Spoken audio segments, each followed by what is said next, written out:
Hey everyone, so I am doing, you're gonna see me wearing this and all this stuff in at least a couple videos. I don't know, maybe 3. But the video I just recorded is going to be a first impressions video on the Covergirl Clean Whipped Cream Foundation. And I'll tell you the color in there, well, I'll just tell you now. It is Creamy Natural. So if you're interested in seeing how it applies and what I think about it, please keep watching. Woo! Hello. Okay, hey everyone. So, yeah. I'm going to be doing a first impression on the Covergirl Clean Whipped Cream Foundation. The one I got was in number 320 Creamy Natural. And let's see if you can see the name back here. And we'll see how this goes. I mean, I've touched it, I haven't tried it on my face, and I've got my husband's, get up here, Led Zeppelin shirt on. Yep, I stole it. And he'll probably know when he watches this. Okay, so, just pull my hair back. Just got out of the shower, my hair is still a bit damp and it's getting frizzy, so ignore that. I've played with it and this is what it looks like on the inside. I'm sure everyone knows, there's so many reviews, but I thought I'd put my 2 cents in. The texture is different definitely than the Revlon Whipped, and it almost feels more like L'Oreal's Whipped foundation or mousse foundation, but I think they discontinued that, so we'll see. I played with it on my hand and let's just do it on my hand. My hand's a lot darker, keep in mind. It seems kind of sheer. So we'll see just how much coverage that's going to give me because, you know, I still got this little guy healing, or big guy. That one's healing, and there are a few other little fun things on. So all I have on right now is one, I've got lip balm, Korres's Jasmine lip balm, lip butter. And what else? Oh, primer I put on my eyelid. It's e.l.f.'s dollar primer you can get from Target or online. So I have it all over my eyelid and underneath my eyes, of course, to help hopefully, you know, keep it on for a longer period of time. I don't have face primer on because we'll see how it holds up. I have oily skin, just to preface, I have oily skin and acne prone skin, so, you know, I'm going to put this thing to work. So let's see here. I'm going to go ahead and just use my fingers to apply it. Yeah, this is going to be interesting. So it looks a lot lighter on camera. It's crazy. But, yeah. We shall see how this works out. I have a paper towel here too. I don't always like to use both hands to apply it because I like to have one clean hand. Sometimes I use both, but yeah, it depends. I'm just kind of massaging it in the skin. It looks like this guy's got some pink undertones. I don't know if it translates on camera. You know, it's kind of hit or miss, I guess, with some of their stuff. Buff Beige was one I was trying to find. Although it is lighter than this. I couldn't find it anyways, but that one has more yellow undertones, which I have. The Outlast 3-in-1, I like that one a lot, and that one I have in Buff Beige, but then there's a deeper color one. I don't know if it was called Nude or something like that.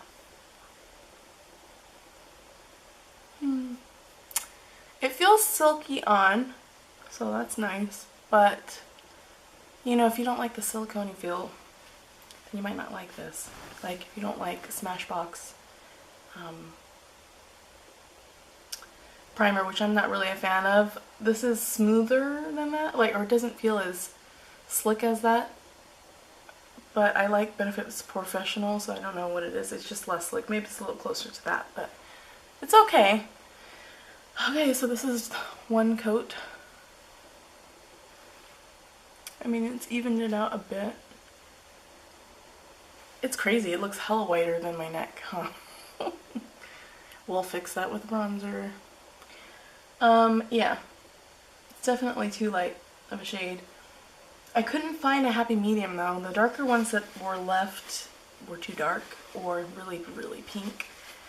So, I'm gonna just go in a few areas around here. I will probably use concealer just because, you know, my skin needs a little extra help. It's very sheer for me. I don't know if anyone else, if you tried this, and I guess how does it translate on your skin? I think it'd be good for people who don't have a whole lot of need for coverage. I mean, I have days where, you know, I feel like my BB cream has more coverage than this, but that's another story. But I mean, it's good for, I guess, like an everyday type of thing when you're not doing a whole lot but want a little bit of evening out. Just putting a little bit on here. I want to blend in the hairline a little bit.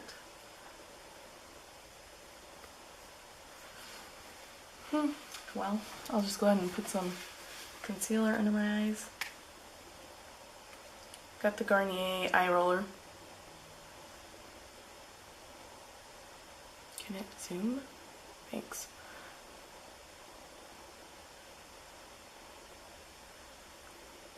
I feel like concealer will help me better determine whether or not I like this foundation, just because,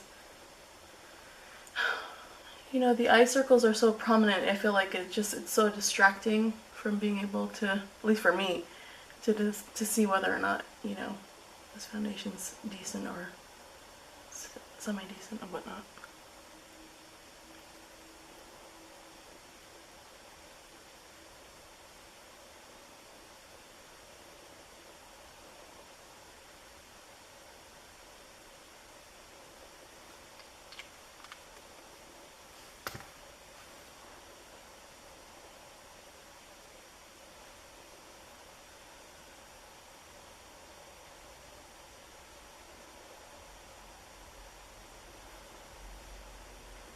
Oh. I really do wonder how this is translating over to you guys, because I'm looking in the viewfinder and I'm like, Casper the Friendly Ghost, like from here up. Wow, look at this difference with my hand and my face. Woohoo! Okay, I am gonna put a little bit of Covergirl Simply Ageless. Usually I use a different one for my face, but I forgot to bring it here and I don't feel like going to get it. And it's number 215. It's light medium. Unfortunately, they're discontinuing this and replacing it with one that has a pump, which sounds awesome, but the very few reviews that I've read sounds like, or also have seen on YouTube, sounds like it's very sheer, which is like not cool. It's not for me. I'm applying that around the nose. A friend I have here. And the big sucker that just won't go away here. I probably put some under my eye too. And then I'm going to set it with my powder that I always set it with, which is the L'Oreal Bare Naturale translucent powder. It's basically from their mineral portion of the line. So, just so you know what that looks like, which I have showed in other videos and you guys are probably tired of seeing it, is this guy. And the lid is broken. And it's almost done. I don't know if you can see that. So pretty soon this is gonna be done. I'm gonna go ahead and set this with concealer. And I just pat it on.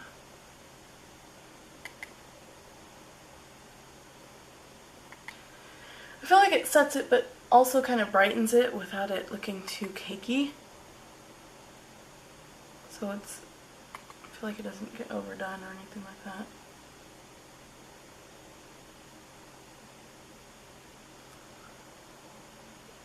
back over with my finger because I always get like creases around the nose. That drives me crazy.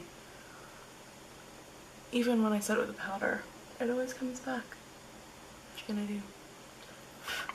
So I'm gonna then set my foundation with MAC Studio Fix, and it is a powder foundation, but you know what? I use it. I have been using it all the time, and I want to use it up because there's only this much left. See? Yeah, I want to use it up. I've had it for far too long, like years and years. So, and it's an NC20, which is a lot lighter. Like I said, I do want to use it up. It does oxidize on me. So I'm just gonna apply that with a Sigma brush, and I don't know what the new numbering scheme is, but the old one was SS150. I don't know if they had to change it because it was based off of MAC's brush numbers.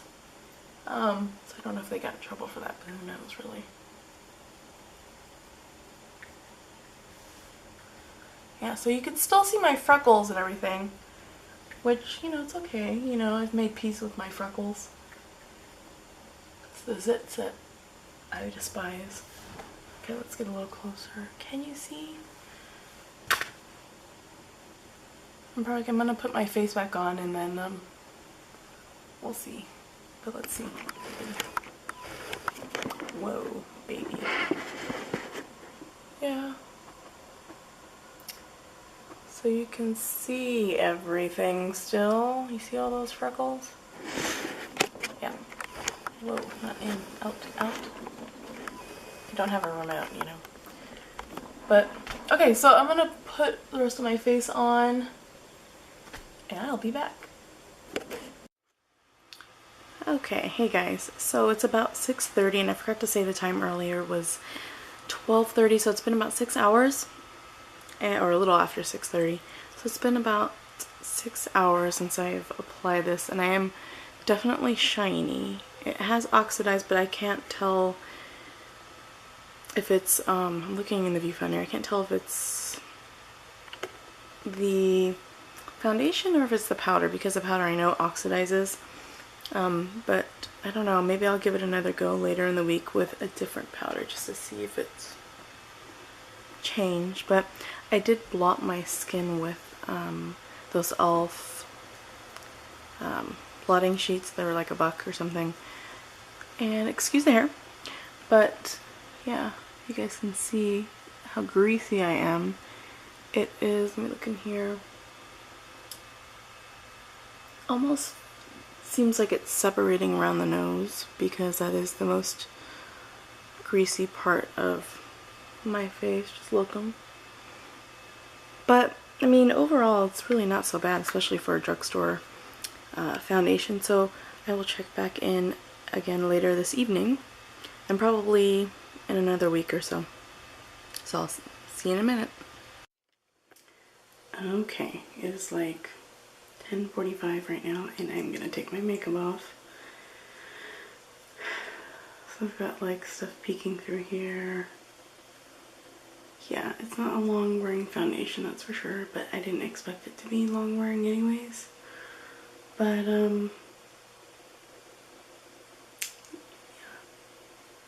It's definitely wearing off, especially around the nose right now. Barely have any on my nose. But I mean, it's okay for a normal average foundation. 6 hours wear maybe, and then if you have dry skin or something, then I think it might work really well for you. Even normal skin, but oily skin, I would pass and probably use something a little more long wearing, like even the Covergirl Outlast Stay Fabulous foundation, and Revlon Color Stay Whipped. But I'll check back in about a week or so. I'll wear it a few more times and just to see if my feelings have changed at all. So I'll talk to you in a little while. Hey guys, okay, so I've zoomed in and I am in a shadow. I'm in a different location at the moment. So this side will be shadowy. And sorry if it's wiggly, this camera. I'm on my bed and this thing is sitting on boxes because I don't have a tripod. So just a heads up. Okay, so it has been approximately a week or so after I've been wearing the Covergirl Whipped Cream foundation, and I've tried it with different powders and different primers, because that first day when I had applied it, I didn't have a primer on, and I wasn't impressed really by the performance. It wasn't the worst, that's for sure. But it wasn't like, it didn't wow me. It wasn't like, oh my god, this stuff is amazing. Which I kind of felt that way with CoverGirl's 3-in-1 foundation, but that's a whole nother story.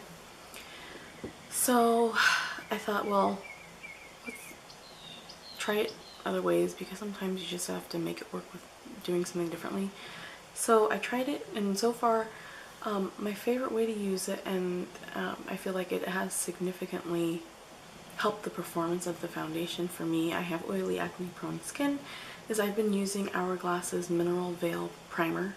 The one I have, I don't have the full size because that stuff is expensive, okay? I have a little trial that I got in a set a while ago, and I've been using that, and it's pretty amazing. I have to say, I've just started using that primer, and I think a review will be coming up about that.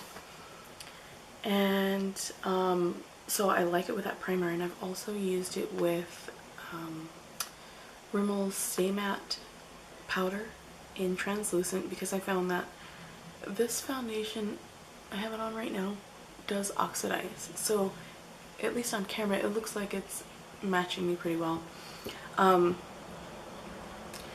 The first time I tried it, I used the MAC Studio Fix powder foundation in a much lighter color than I normally am, because it does oxidize on me. So maybe using a product that oxidizes already on top of one that I didn't know really oxidized kind of made the change in the foundation color pretty obvious, I guess. So I know better than to use it with that. So in the future I will use this product up. I will not be returning it. I like it a lot better than I did the first day. I'm still not overly impressed with it, so I wouldn't purchase it again. But yeah, so that's really my final thoughts on that. I like it, don't love it. If you're oily skin, use like an oil control type of primer and powder, and you'll probably be good. It hasn't slid around very much, at least not that I can see, or gathered in my creases and whatnot. And if it's shiny here, it's because of the bronzer and blush I'm using. Yeah, I think that if you have normal and maybe dry skin, I'm trying to think, maybe not dry skin, it's probably better for normal to combination people, just because I feel like if you have dry patches, then you definitely need a prime even if you've got dry skin, because it'll cling to that. So just a heads up. Anyways, if you have any questions, please let me know and I will address them as soon as possible. And please comment, rate, and subscribe. Bye guys.